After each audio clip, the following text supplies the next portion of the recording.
의식적으로 소식하는 사람들이 있던데 그럼 상처가 쌓이나요?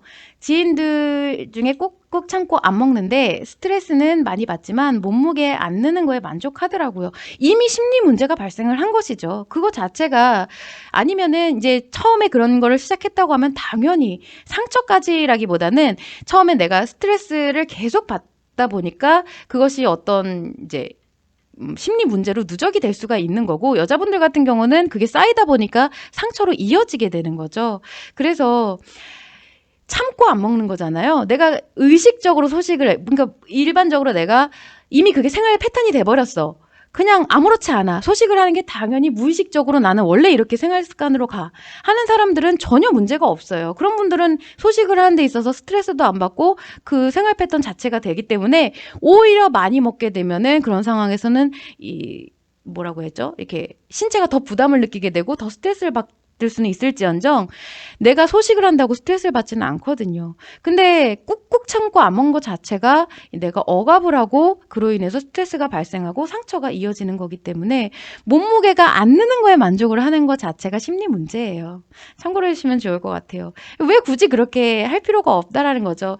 이게 사람들은 평균 체중, 그리고 자기가 항상 유지가 되는 체중이 있어요. 내가 먹는 습관에 따라서 유지가 되는 체중이 있지, 딱 아까 말씀드렸던, 인식과 표현의 밸런스가 어느 지점에서 맞아 떨어지느냐, 내가 저체중에서 맞아 떨어지느냐, 평균 체중에서 맞아 떨어지느냐, 아니면 좀 과체중에서 맞아 떨어지느냐에 따라서 딱 거기만큼에서 오르락 내리락 하고 딱 거기를 유지를 하게 돼요. 저도 지금 딱 과체중에서 맞아 있는 상태라서 좀 많이 먹는다고 해서 일시적으로 불었다가 다시 돌아오고, 좀 뭐 안 먹는다 싶으면 조금 빠졌다가 다시 돌아오고 이렇게 되거든요. 근데 몸무게가 안 느는 거를 강압적으로 내가 유지를 하고 있다라는 거는 이미 그 체중이 자신의 체중이 아니라는 거죠. 밸런스가 이루어진 상태가 아니라는 거예요. 그러니까 무너진 상태라고 볼 수가 있는 거고, 그거를 자기가 일부러 의도해서 억누르고 하는데 그 저항성이 얼마나 크겠어요. 자기가 스트레스를 받는 만큼에 따라서 저항성이 더 커지겠죠. 그래서 그 부분이 참 안타까운 거예요. 근데 사람들은 대체로 이런 심리 문제를 겪고 있을 때는 그 몸무게에서 벗어나면 죽을 것 같은 거예요. 내가 평균 체중이 됐든 과체중이 됐든 더 늘어나는 것을 자기가 견디지를 못하기 때문에 굳이 그거를 이제 고집을 하는데, 정말 심리 문제가 해결이 되고 내가 딱히 어느 특정 몸무게를 고집하지 않게 되면은 내가 몸무게를 좀 늘어서 평균 체중으로 가도 과체중이 돼도 크게 신경 쓰지 않고 나는 거기 안에서 나름 행복을 찾아서 다른 것들로 인해서 행복을 만들어갈 수가 있다라는 거를 모른다는 거죠, 사람들이.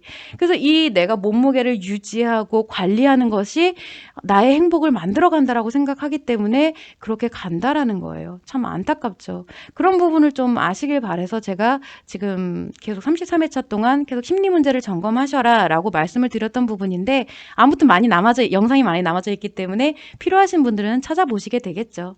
네, 참고를 해주시면 좋을 것 같습니다.